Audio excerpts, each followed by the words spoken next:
Hotel family, it's your boy Superstar ASAR with day number 26 of my daily blog. Alright, this is Christianity part 2. And as I said yesterday, I'm going to be, I did a little brief intro on Christianity, the religion, the genocidal, homosexual, misogynist religion. Today I said, yesterday I said that I was going to give you at least 10 Bible verses today, which entail rape, genocide, homosexuality, incest, things of that nature, right? So, without further ado, here we go. Got my phone right here, so I'm gonna, I'm taking these off my Facebook page. Some of them are from the New Living Translation. Some of them are from King James, but I'm going to give you the actual the verse, so you can go look it up for yourself, regardless of what Bible you have. And I'm going to give you my brief interpretation on it, right? All right.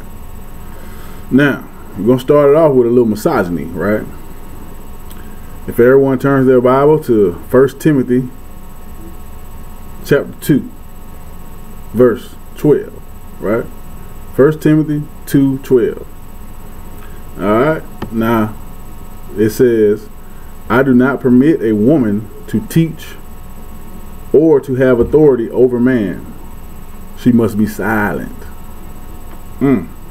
Now, with all the grannies and all the moms and aunts and cousins and sisters that go to church who are devout Christians, I wonder how they stumbled upon this verse in the Bible. Right? This is 1 Timothy 2:12. Right? Alright. Now we're going to talk about some genocide here. Genocide is moving a number of people from one place to another, killing a number of people off of an indigenous land, etc. Right? Making them sick, just doing foul shit to them, right? This is the Bible. This is your Bible, Christians. All right. 1 Samuel 15, verse 3. This is what the Lord Almighty says, right? Check this out. Now go and strike Amalek and devote to destruction all that they have done. Do not spare them, but kill both man and woman, child and infant, right? Ox and sheep, camel and donkey. So Jesus tells you to turn the other cheek, but when you look into the Bible, 1 Samuel 15 verse 3, he's telling you kill them all, right? It's a bit of a contradiction right there, if I do say so myself. All right, here we go. Psalm 137. This is a good one. All right, now this is about revenge right here. What happened to turn the other cheek? I don't know. But this verse is about revenge, right? Happy is he who repays you for what you have done to us. He who seizes your infants and dashes them against rocks. What the fuck? So God's word says that you need to, if somebody do you wrong, you take their babies and bust their head against rocks. Think about that for a while. It's kind of crazy. Alright. St. Paul in Romans chapter 1 verse 27, right? He said, in the same way also the men giving up natural intercourse. So they're saying men don't have no sex, right? Giving up natural. Wait, let me start over, because this is the ass kicker right here. Romans chapter 1 verse 27. In the same way also the men giving up natural intercourse with women were consumed with passion for one another. What? Men committed shameless acts with men and received in their own persons the due penalty for their error. Now, they tried to clean it up at the end, saying they got punished.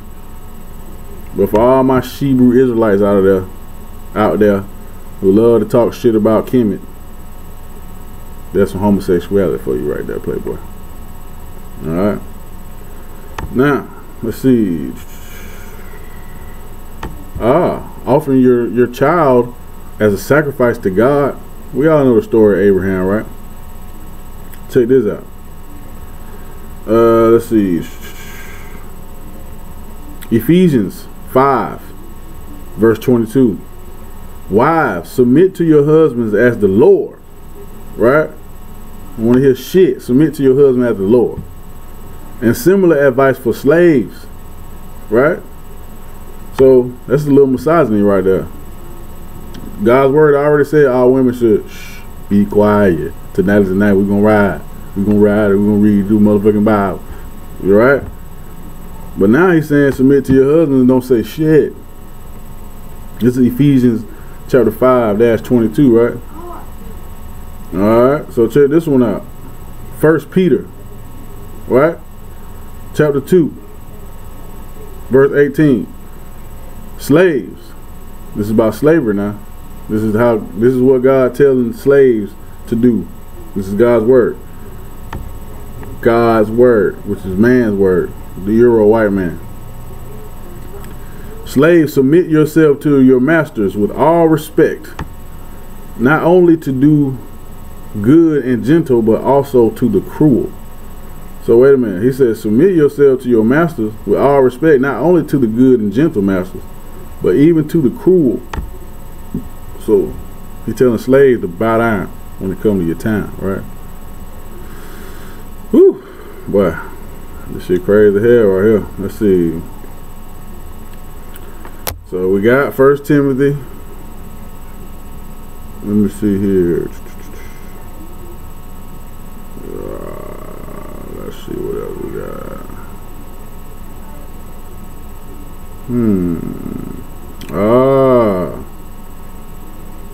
Hold on, I'm gonna get some good ones. I'm trying to go back on my trying to go down my timeline, because I keep some cracking on my timeline. You feel me? I ain't playing no games. Usually, you know, when you kicking that real, and you ain't no in crowd, nigga, you don't get no likes on your shit because you going too hard with the realness. You know what I mean? But here we go. Let me give y'all some more right quick. I'm just trying to go down and see how many I have. Okay, this is a good one now. This is some weird shit. Ezekiel 23 verse 20, right? She lusted after her lovers, whose genitals were like those of donkeys, and whose emissions which is ejaculation, was like that of horses. Fuck. Check this out. This is Deuteronomy 28 verses 30, 31, and 35, right? You will be pledged to be married to a woman, but another will take her and rape her. You will build a house, but you will not live in it. You will plant a vineyard, but you will not even begin to enjoy its fruit. Wow. Your ox will be slaughtered before your eyes, but you will eat none of it. You're gonna starve, motherfucker. Your donkey will be forcibly taken from you and will not be returned. Your sheep will be given to your enemies, and no one else will rescue them. The Lord will afflict your knees and legs with painful boils that cannot be cured, spreading from the soles of your feet to the top of your head. That's some bad business.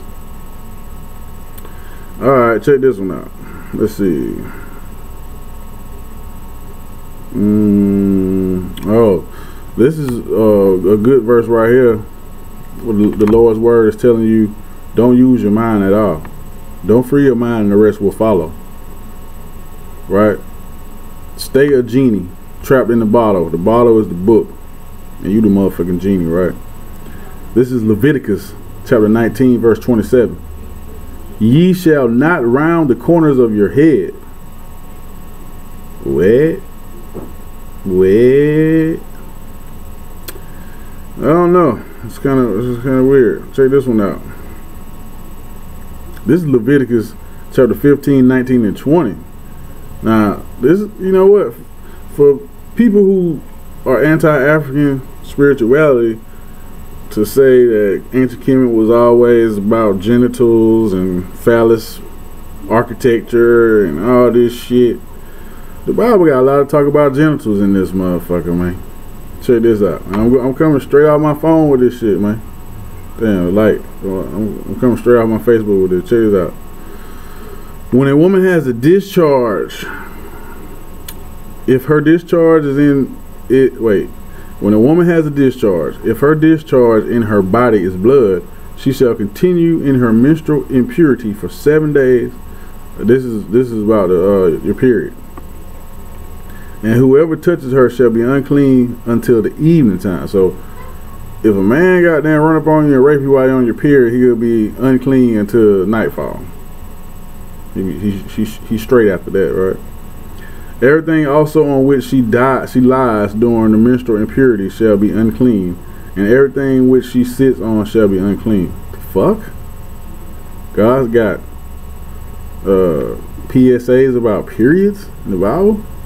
That's Leviticus 15, chapter 19, 20. Alright? Let's see. Check this shit out. This is Deuteronomy 25, verse 11, 12. When men fight with one another, and the wife of the one draws near to rescue her husband from the hand of him who is beating him.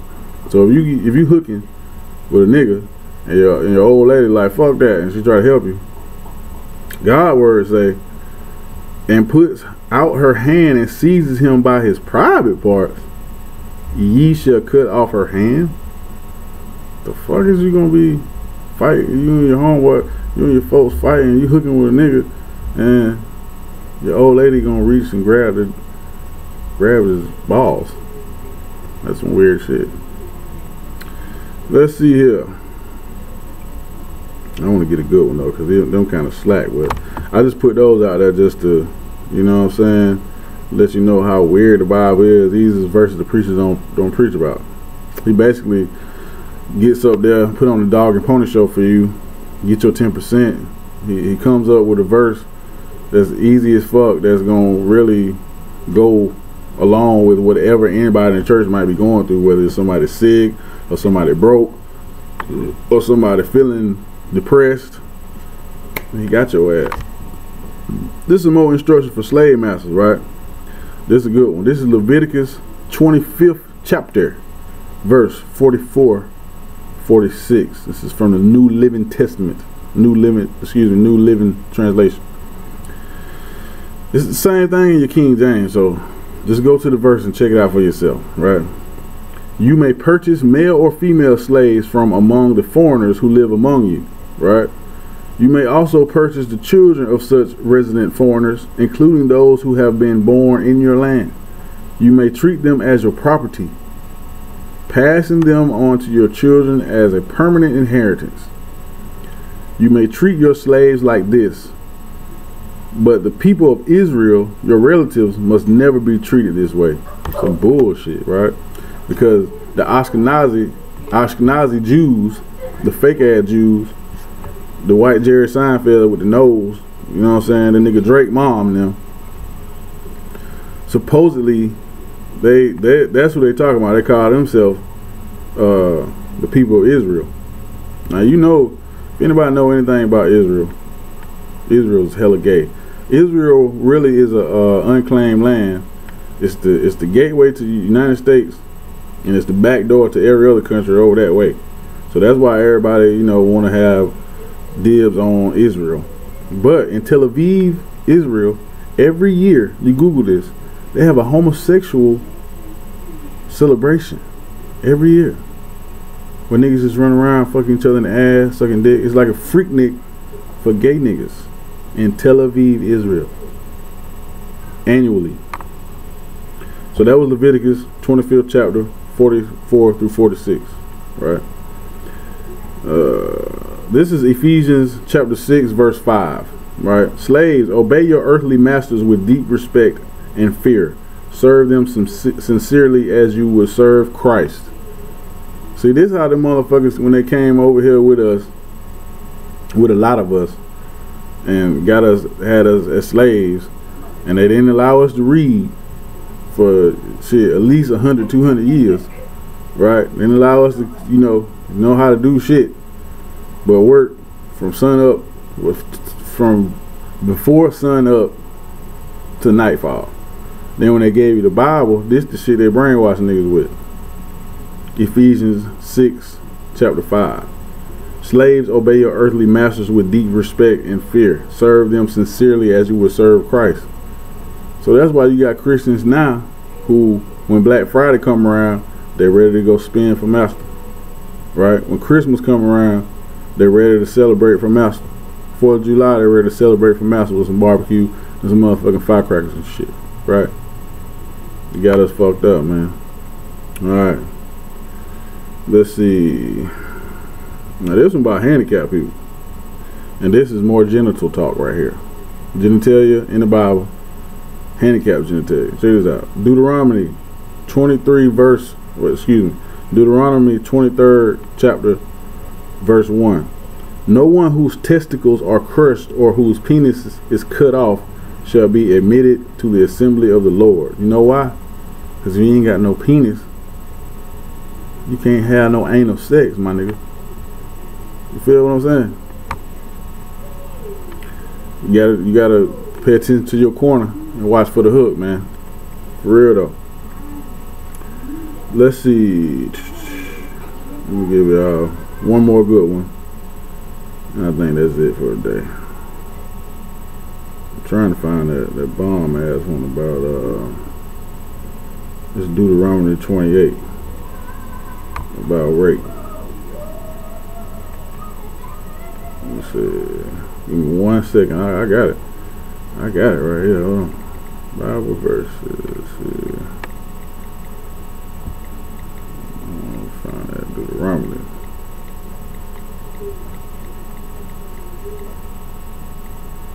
Alright, check this out. Now this is weird as fuck right here. This Bible verse is basically saying if you meet a female and she a virgin and you rape her, right?